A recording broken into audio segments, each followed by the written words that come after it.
નમસ્કાર મિત્રો, કેમ છો? હવે મારા એક મિત્ર છે, અમેરિકા રહે છે. એને એમના છોકરો બે અમેરિકા રહે છે.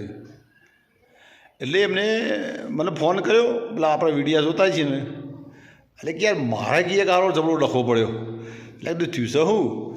એટલે કે મારા માથે છોકરો અલગ નોકરી કરે છે અને હું અલગ જગ્યાએ જાઉં છું. અને પ્રશ્ન એવો બન્યો કે આ છોકરો ખરો ને તો કને એ પેલી લોટરીઓ નહીં હતી, લોટરીઓ ને બધું, લોટરીની તો કોઈક શોરૂમમાં કે દુકાન કે જે કહેતા હોય એમાં નોકરી કરે. એટલે બધા લોટરી વેચવાની ને એવું બધું એ તો લીગલ છે અમેરિકામાં. હવે એને કોઈકને એવું ચલાવ્યું છે ને કે તારા રોજ આટલી ટિકિટો લેવાની, તારા ગમે ત્યાં લાગશે. હવે પેલો બિચારો પેલો કાકો જેનો બાપો કહીને કહીને સાચું કે લ્યા તું આવડા રવાડા નહીં સર, મજૂરીના પૈસા બધા આમ જ હોય છે. એટલે છોકરાએ કીધું કે ભાઈ એ જીતી વખત ઇન્ડિયા તો એ વખત કોઈ ભુવાજીના કોન્ટેક્ટમાં છે, એને ફોન કરેલો કે ભાઈ હું જાણ કહું તને તારા ટિકિટ લેવાની, તારે ગમે ત્યારે લાગશે.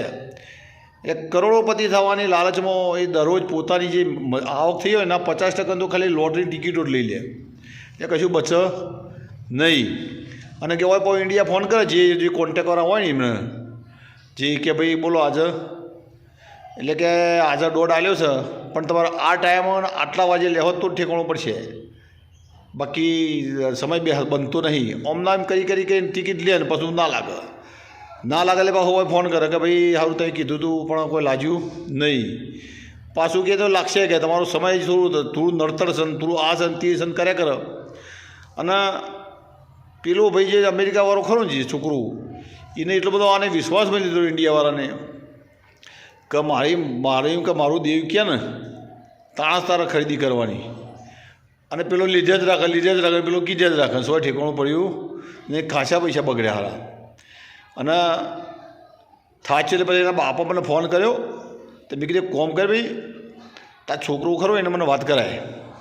તે પછી મને વાત કરી, મેં કીધું લે આ ભલાદમી તું તો અમેરિકા રહેશે જેવા દેશમાં રહેશે, 100 પડી તો દોઢ વેણામાં ધવા તો બરાબર છે, પણ એના બદલે તમારે 100 રોકાણ કરાય યાર, 100 ઇનામ લાગતો છે.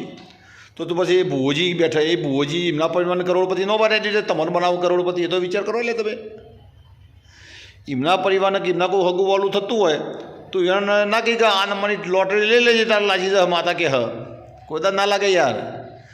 ભગવાન દેવ છે, એક શ્રદ્ધા છે, અને લોટરી ના લાગવી તમારા કિસ્મત આ ખેલ છે યાર, એ કિસ્મત લડાવવાની હોય છે. ભગવાન કશું ન કરે તો તમે સટ્ટો રમો, અને ભગવાન એમાં મદદ કરતો છે યાર કોઈ દાડો. લોટરી એટલે તો સટ્ટો જ છે ને એક જાતનું, એટલે તમે સટ્ટો રમો છો અને એક બાજુ તમે ભગવાનની મદદ લેવો, ભગવાન સટ્ટામાં ટેકો કરે. તમે વિચાર કરો કે આ જે ધ્રુત કીડા રમ્યા હતા આ ચકોની બધા, હવે ભગવાનને ખબર જ હતી કે ખોટું થઈ ગયું છે તો આખું રાજા રહી જતા. એ તો ભગવાન કૃષ્ણ ભગવાન જોડી હતા તો મદદ કરી હતી ના કરે, કારણ કે ખોટું કોમ થાય, સટ્ટો રમવાનો આવતો જ નહીં. એટલે તમે જે તે વ્યક્તિ હોય ને તમને ખોટા રસ્તા રહી રહ્યો છે અને તમારા પાસે પૈસા જ પડાયા કરશે, તમે આ બધા આડાવડા રવાડા ન ચોરાય. તમે કોઈ પણ તમારા ભગવાન પર શ્રદ્ધા રાખો અને મજૂરી કરો, તમારા કિસ્મતો લખ્યું છે ને બધું આવશે. બાકી તમે આથી રોજ કોઈને પૂછીને હું ટિકિટો લઉં, લોટરીને ઇનામ લાગે હું કરોડપતિ બનું, 100 ન બનાવી કરોડપતિ. જાઓ પહેલાં તો મજૂરી કરો ને તો જ કરોડપતિ બનાય, અને કરોડપતિ ના બાય તો તમે જીવી તો હકો જ ટૂંકો. એટલે આવા બધા જરા ને બધા તાંત્રિક વિદ્યામાં બધા નહીં ફરવાનું કોઈ દાડો, કશું હોય નહીં. એ ખાલી તમને થોડા દાડા થોડો સમય દેખાડે. એટલે આવા છો બોટ લઈને છો રોકાણ ન કરાય, કે હલવાઈ જઈએ. કોઈને કીધું લ્યો ભાઈ આ જગ્યા હું રાખું, આ જમીન રાખવાની છે, દોઢ આલી દીધો અને ડખા પડ્યા તો પછી હું આપણે તો હલવાઈ જાય પૈસા રોકાઈને. એટલે આ બધામાં મોનશો જ નહીં. તમે દર્શન કરવા જાઓ, મંદિરે જાઓ, પ્રાર્થના કરો, ભગવાનને બધું કરવું. ભાવી અંધશ્રદ્ધાઓમાં નહીં માનવાનું, કારણ કે નકર તમારે નહીં કહેતું કે એ પોતે કરોડપતિ ના બધા તમારે બનાવવા. બસ આટલી વાત વિચારો મિત્રો. આવી અંધશ્રદ્ધા વિશે તમારે શું કહેવું છે, તમારા વિચારો રજૂ કરજો. જય હિન્દ, જય ભારત.